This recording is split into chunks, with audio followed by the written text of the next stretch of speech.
안녕하십니까? 3일 저녁 기도해 오신 우리 모든 성도님들 환영합니다. 우리 다 함께 창세기에 있는 말씀 보시겠습니다. 창세기 35장 1절로 7절에 있는 말씀을 함께 교독하도록 하겠습니다. 창세기 35장 1절로 7절, 홀수절 제가 읽고요, 짝수절 함께 읽어주시면 감사하겠습니다. 35장 1절로 7절입니다. 하나님이 야곱에게 이르시되 일어나 베델로 올라가서 거기 거하며 내가 내 형 에서의 낯을 피하여 도망하던 때에 내게 나타났던 하나님께 거기서 단을 쌓으라 하신지라.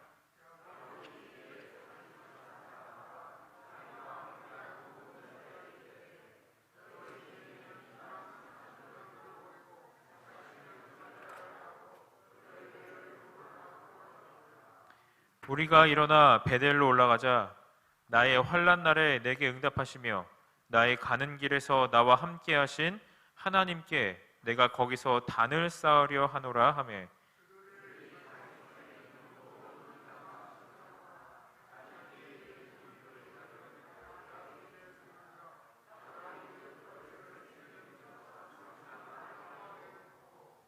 그들이 발행하였으나 하나님이 그 사면 고울들로 크게 두려워하게 하신 거로 야곱의 아들들을 추격하는 자가 없었더라.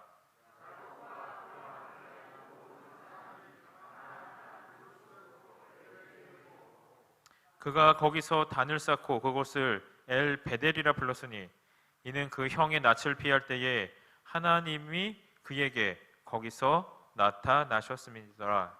아멘. 네, 7절까지 읽겠습니다. 감사합니다. 한 시인이 그 어머니와 통한 이후에 그의 심정을 이렇게 기고를 한 것을 우연찮게 좀 보게 되었습니다.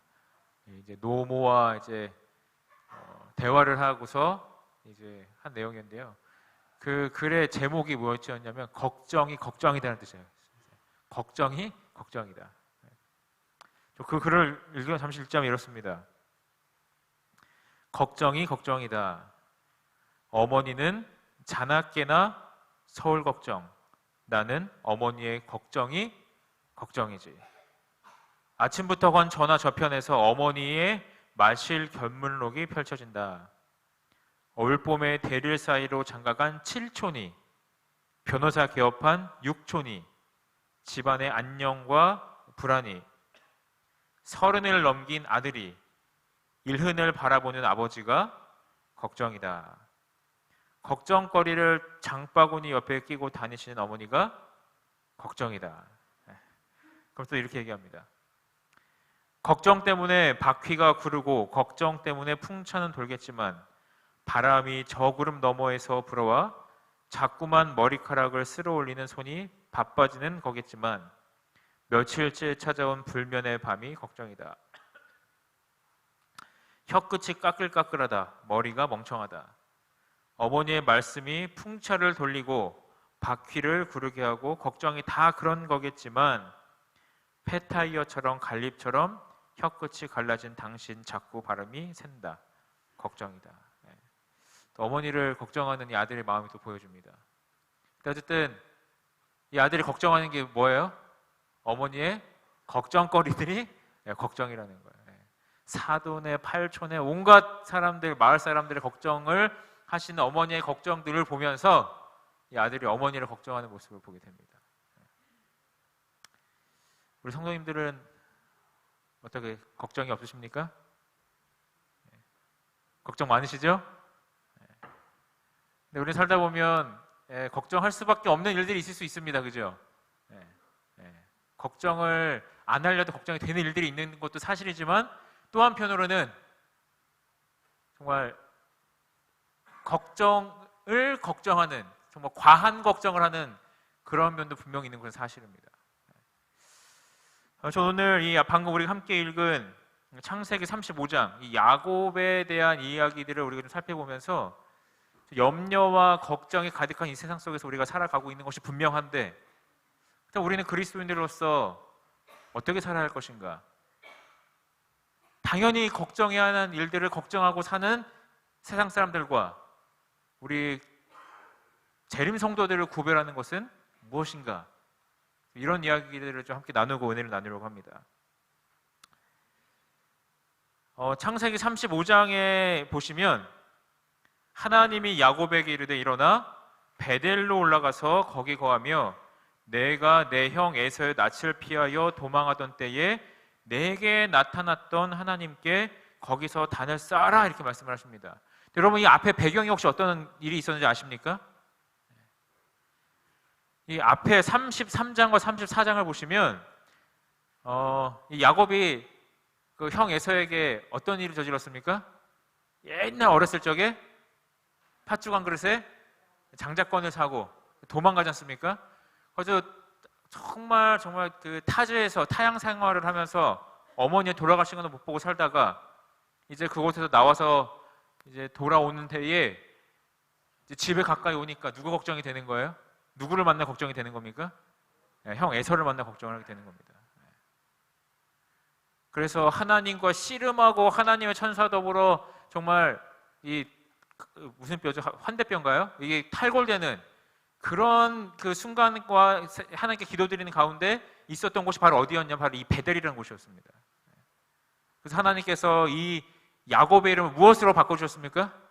이스라엘로 바꿔주시고 그의 생명을 보존시켜주시고 에서의 마음을 돌이켜주셨던 그 장면이 33장에 나옵니다.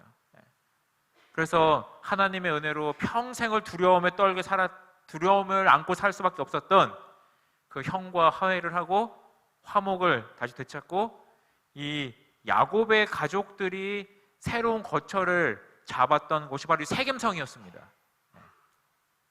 세겜성에서 들어가니까 이 야곱의 딸이었던 이 디나, 레아의 딸이었죠. 레아의 딸이었던 이 디나가 그 세겜성엔 사람들 어떻게 사나, 그 여자들은 어떻게 하나 궁금해서 나갔다가 이 세겜성의 추장이었던 세겜에 의하여 이제 몹쓸 짓을 당하죠. 그리고 나서 이제 그 디나에게 이 세겜의 추장이 그리고 그의 아버지와 함께 이 추장이 와서 야곱에게 사죄를 하고 딸을 줄 것을 부탁을 합니다.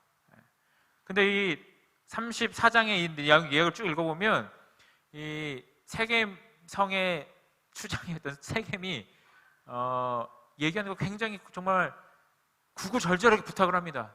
이 디나를 주기만 한다면 내가 당신들이 요구하는 거 다 주겠다. 이 땅에서 살게 다 도와주겠다. 정말 진심을 다해서 얘기하는 것처럼 보여요.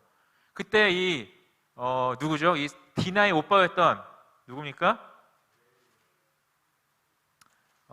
레이의 오빠였던 시몬과 레이가 어떻게 합니까? 그들이 뭘 하지 않으면 가족으로 받아들일 수 없다 그랬어요? 할례를 하지 않으면. 근데 그것은 이제 계략이었죠. 할례를 하고서 가장 고통이 극심했던 3일째 되던 날에 이 두 오빠가 칼을 차고 들어가서 어떻게 합니까? 그 성에 있는 남자들을 다 싹 다 죽이죠. 그리고 싹 다 노력을 해옵니다. 그때 이 일을 본 야곱이 어떤 말을 합니까? 이 성 사람들은 여럿이고 나는 작은 가족이니 우리가 다 뭐 할 수밖에 없겠다? 멸문당할 수밖에 없겠다라는 그런 걱정을 합니다. 그럼 이 걱정이 합당합니까? 합당하죠. 그 당시 세겜민족은요, 세겜 족속은 그 자체로도 강성했지만 그 주변의 강성한 족속들과 아주 끈기 있는 아주 상당히 우정 깊은 그런 동맹을 맺고 있었습니다. 그러니까 사실은 맘만 먹으면 이 한 가족 멸문시키는 건 뭣도 아닌 거예요? 일도 아닌 거예요. 그래서 이 진퇴양난에 빠진 이 야곱이 어찌할 바를 알지 못하고 있을 때에 하나님께서 하시는 말씀이 바로 35장 1절인 것입니다. 도대체 이 상황 속에서 평생을 이 집을 떠나 고생하다가 이제서야 좀 살만하게 이 터를 잡아가고 있는데 이 사건으로 인하여 디나라는 딸이 그렇게 몹쓸 짓 한 것도 가슴 아픈데 이 두 아들이 가서 이 정말 돌이킬 수 없는 일을 벌이는 일을 감당할 수 없을 것 같은 이 상황 속에서 하나님께서 하신 말씀이 무엇이냐면 35장 3절 보실까요? 35장 1절에 보시면 하나님께 거기서 뭘 하라고 지금 말씀하셨어요? 단을 쌓으라. 하나님께서 이 위기의 상황에 직면해 있는 야곱에게 있어서 야곱에게 오셔서 하신 말씀이 다른 것이 아니라 뭐를 하라는 것이었습니까? 단을 쌓으라. 일어나 베델로 올라가서 거기 거하며 내가 내 형 에서의 낯을 피하여 도망하던 때에 내게 나타났다. 다시 말하면 그 에서의 낯으로부터 구원하였던 그 땅으로 올라가서 하나님께 다시 한번 뭐를 하라는 거예요? 예배를 드리라는 거예요. 그래서 자기와 함께한 모든 자를 데리고 35장 3절에 보시면 우리가 일어나 베델로 올라가자. 나의 환난 날에 내게 응답하시며 나의 가는 길에서 나와 함께 하신 하나님께 내가 거기서 뭐를 하려 하노라? 단을 쌓으려 하노라. 예배를 드리려 하노라.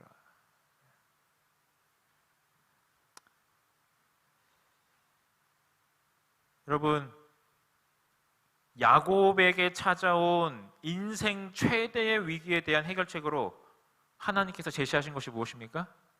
하나님을 예배하라. 하나님께 제단을 쌓아라. 사실 우리 인간적인 생각이 어떻게 하면 좋겠습니까? 인간적인 생각으로 뭐 해야 돼? 이 시간에 야반도주라도 해야 될 것 같은데, 가서 어떻게 보면 정말 뭐 이건 대화로 해결할 수 있는 문제가 아니잖아요. 자기 가족들이 죽은 거니까요. 그 가족에게 있어서. 근데 이런 순간에 하나님은 이 야곱에게 해결책으로 제시한 것이 무엇이라고요? 가서 제단을 쌓고 하나님께 예배를 드리라. 여러분, 오늘 이 야곱의 경험을 통해서 하나님께 우리에게 주시는 분명한 기별이 있습니다. 이들이 예배를 드리고 제단을 쌓으러 가는 중에 35장 5절에 보시면 그들이 발행하였으나, 그들이 길을 떠났으나 하나님이 그 사명 고을들을 어떻게 하셨어요? 크게 두려워하신 거로 야곱의 아들들을 추격하는 자가 하나도 없었어요. 우리는 이 말씀을 통해서 한 가지 알 수 있는 것은 무엇이냐면, 분명한 기별은 무엇이냐면, 위기에 때일수록 하나님은 우리로 하여금 그분께 나와서 단을 쌓기를 원하신다는 것입니다. 돌파구가 보이지 않은 상황일수록 하나님께서는 우리의 인간적인 노력을 기울이기 이전에 그분 앞에 나와서 예배를 드리기를 원하신다는 것입니다.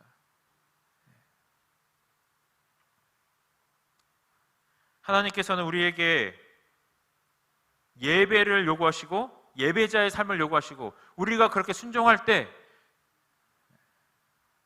좌우 양옆 그 어느 곳으로도 돌파할 수 있는 그 통로가 보이지 아니할 때 하나님은 하늘을 열어서 우리를 그 속에서 구출해 주십니다. 하나님께서만 하실 수 있는 일을.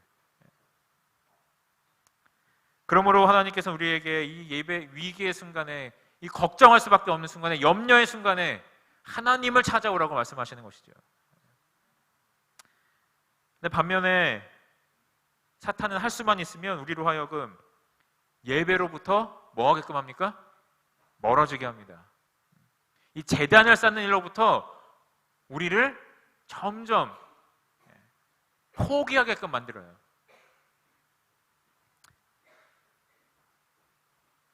하나님을 안 믿는 사람들은, 세상 사람들도 정말 큰일 생기면 어떻게 합니까?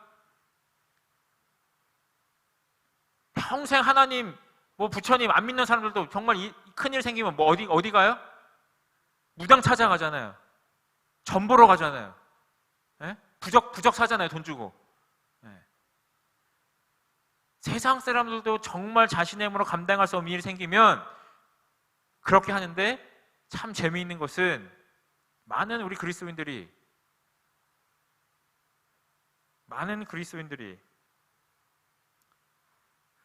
부부싸움하고 무슨 예배냐 하면서 가정 예배를 내려놓고, 애가 저 모양인데 예배가 무슨 소용이냐 하고 예배를 포기하고, 사업이 망하겠는데 교회는 무슨 교회냐고 예배를 내려놓습니다. 참 다른 모습이에요. 세상 사람들도 큰일이 나타나면 그들이 할 수 없는 그 어떤 초자연적인 능력을 구하기 위하여 점쟁을 찾아가고 무당을 찾아가는데, 적지 않은 그리스도인들이 이런저런 이유로 무엇을 내려놓습니까? 그들의 삶에서 예배를 내려놓습니다. 하나님을 찾아가기를 포기합니다. 그럼 여러분, 우리가 한 가지 기억해야 할 것은 위기의 때에, 걱정의 때에, 염려의 때에 예배하지 않는 것은 위기 그 자체보다도 훨씬 심각한 위기라는 것을 우리는 알아야 할 것입니다. 그렇습니까? 정말 예배할 때, 정말 하나님을 찾아갈 때, 정말 하나님께서 예배하기 위하여 세워놓으신 이 제단을 향하여 나아갈 때는 언제입니까? 걱정이 있을 때, 염려가 있을 때, 위기가 있을 때죠.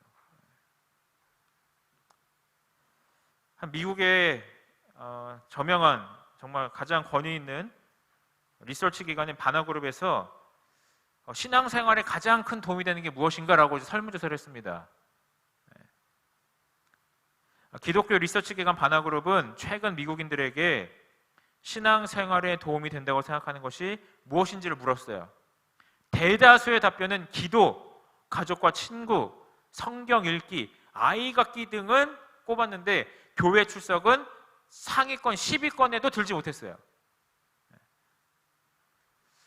신기해요.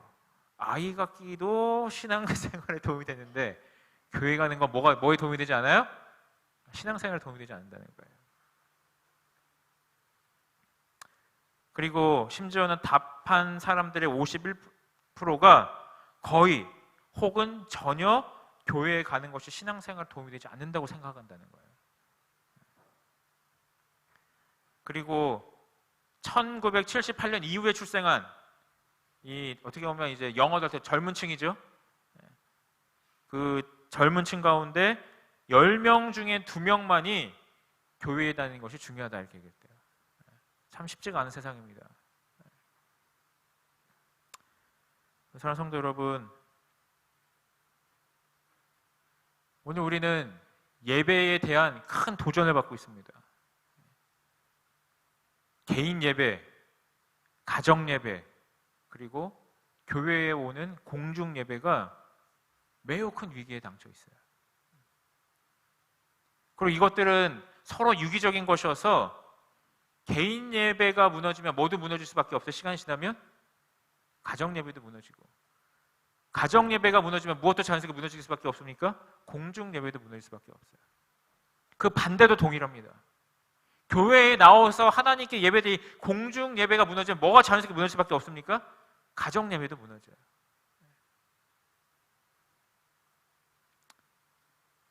존 타이슨이라는 목사님은 그의 책에서 이렇게 얘기했습니다. 굉장히 시사하는 바가 커서 좀 읽어드리면 좋을 것 같습니다. 초대교회와는 전혀 다르게 현 세대에는 역사적으로 가장 훌륭한 자원을 가진 크리스천 문화 속에 살고 있다. 맞습니까? 네, 그죠? 미국의 크리스천들은 모든 것을 쉽고 편하게 이용할 수 있는 특권을 누리고 있다. 월마트나 달러스토어, 그러니까 우리나라 따지면 뭐 이마트나 뭐 홈플러스 같은 데죠.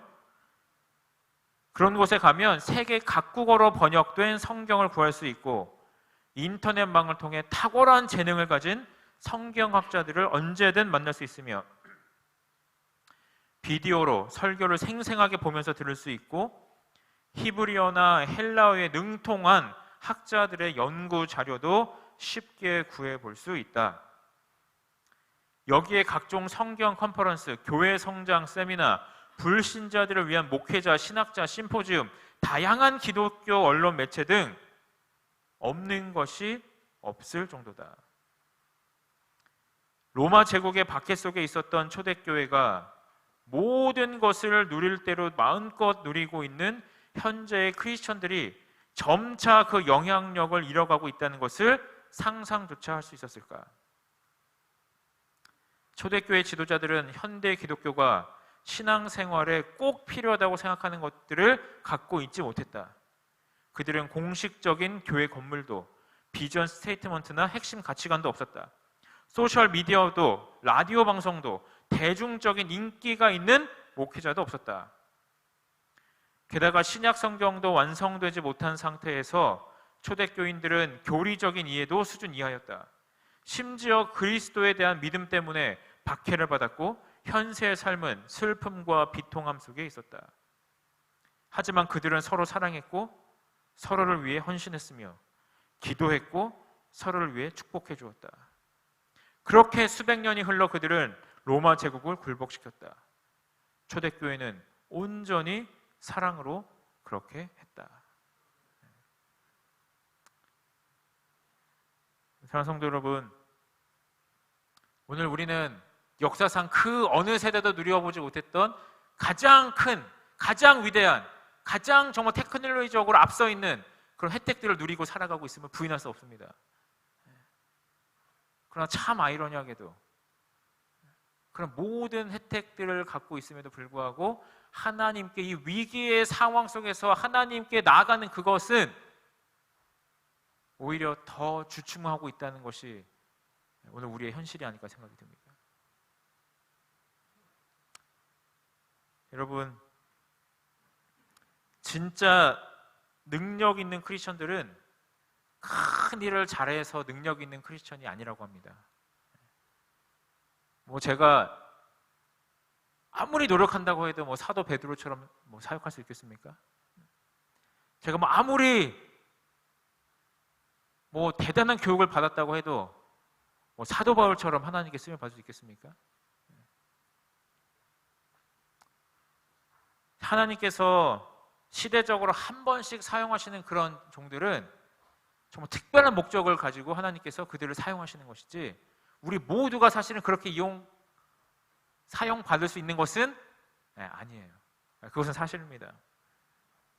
하나님은 굵직굵직한 일들은 특별히 선택하신 몇 명의 사람들을 통하여 하시지만, 정말 중요하고 본질적인 일들은, 정말 꼭 하셔야 되는 일들은 우리같이 평범한 사람들을 통해서 하셔요.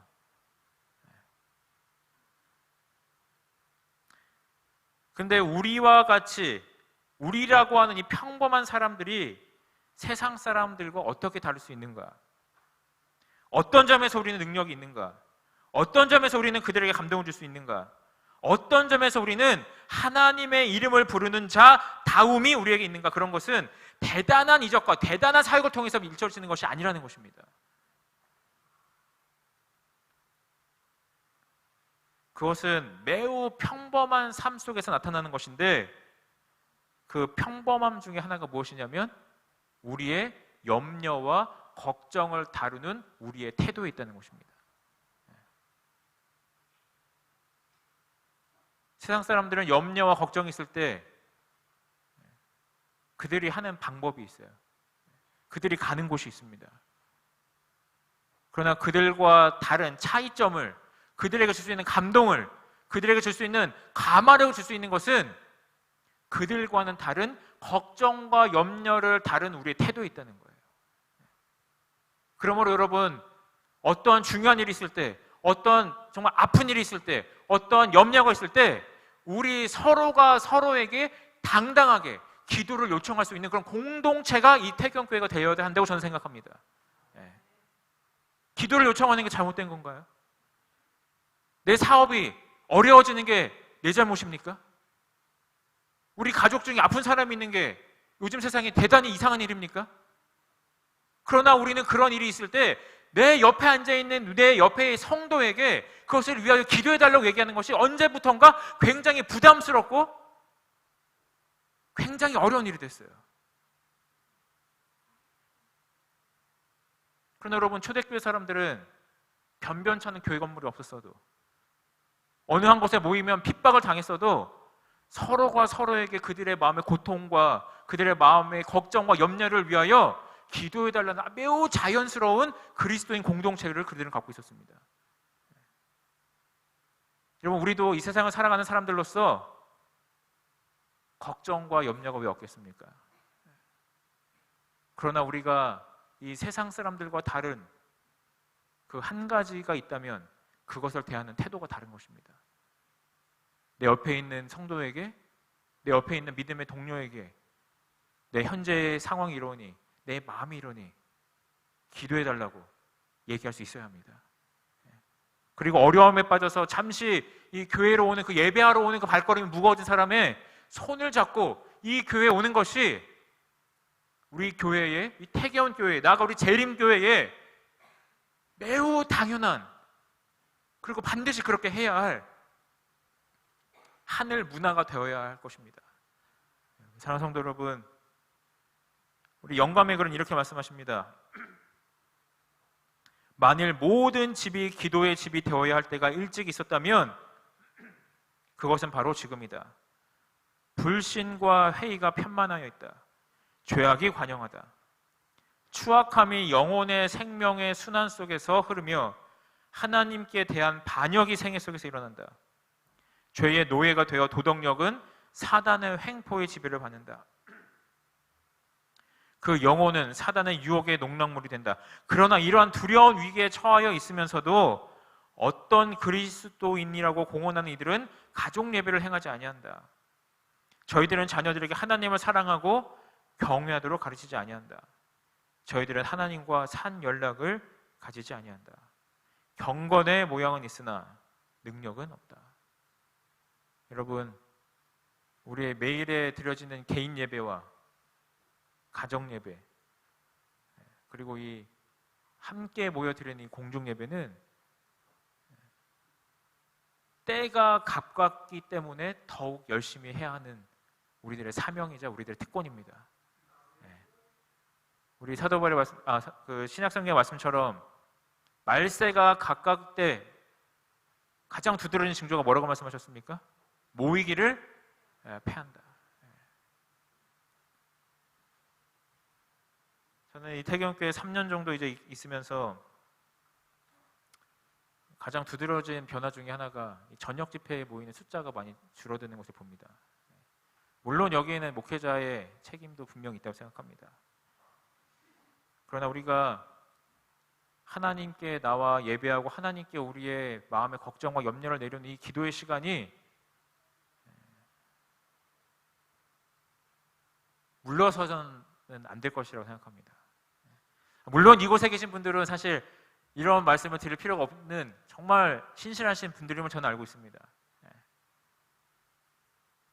잠시 이 예배의 자리, 하나님을 찾는 이 제단의 자리를 떠난 우리 믿음의 가족들이 있다면 이곳에 계신 분들께서 그들의 손을 잠시 잡아주시길 간절히 부탁드립니다.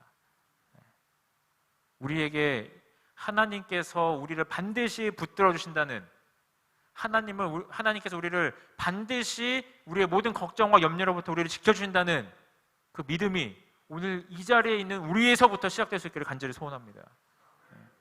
하나님께서 뭐라고 말씀하셨습니까? 하물며 공중에 나는 새도 내가 먹고 기우는데 하물며 너희일까 보냐. 여러분, 그 제비가요, 새끼를 낳으면 한 마리당, 여러분 제비가 새끼 한두 마리 낳는 게 아니잖아요. 알을 까는 게 아니잖아요. 어미제비가 새끼 한 마리당 최소 280에서 많게는 450마리의 곤충이나 이런 먹이를 갖다 줘야 된대요. 한 마리당. 이 제주도에서 이 나비나 나방류, 벌류, 파리류 등을 갖다 주는 이 어미 제비를 연구했는데요. 평균 14시간 동안 350차례에 걸쳐서 시간당 25개의 먹이를 새끼에게 공급했대요. 어미 제비가. 이는 5개월간 평균 52,500개의 먹이를 한 마리의 새끼 제비가 소비를 한대요. 5개월 동안 몇 마리를 먹는다고요? 52,000개의 곤충을 먹는다는 거예요. 그럼 도대체 얼마나 왔다 갔다 한 걸까요? 이러한 작은 제비도 먹이시는 그 하나님께서, 기르시는 하나님께서 하물며 우리의 걱정과 염려 속에 쌓여있는 우리를 얼마나 더 깊은 사랑으로, 얼마나 더 정말 하나라도 놓치지 않는 그 매의 눈으로 우리를 둘러보고 계실까요? 오늘 그 하나님께 우리의 모든 걱정과 염려를 내려놓는, 정말 그 어디서도 돌파구를 찾을 수 없는, 출구를 찾을 수 없는 우리의 이 생활 속에서 오직 하나님께 우리가 나아가 제단을 쌓고 하나님을 예배함으로 삶의 진정한 돌파구를 찾을 수 있는 우리 모든 믿음의 성도들이 되어주시길 간절히 바라면서 오늘 말씀을 마치겠습니다. 우리 기도하는 시간입니다. 우리 지난 일요일 오후에 우리 태견교회를 대표하여서 14분의 캄보디아 해외 선교단이 출국을 하였고, 이제 마음을 다해서 지금 온 힘을 다해서 선교 활동을 하고 있습니다. 그 카톡의 소식을 얘기를 들어보니 그곳에 그 정부를 반대하는 야당의 어떤 그런 대표하는 사람이 그걸 지나가서 뭐 치과 진료 허가도 안 되고 집회 허가도 나지 않았는데, 기도하자는 카톡이 올라온 지 불과 몇 분 지나지 않아서 또 다른 카톡이 올라오더라고요. 허가가 났다고. 기도의 능력이 있습니다. 성도 여러분, 우리가 이 자리에 합심하여서 우리 캄보디아에서 하나님의 영광을 위하여 최선을 다하고 있는 우리 대원들의 연합과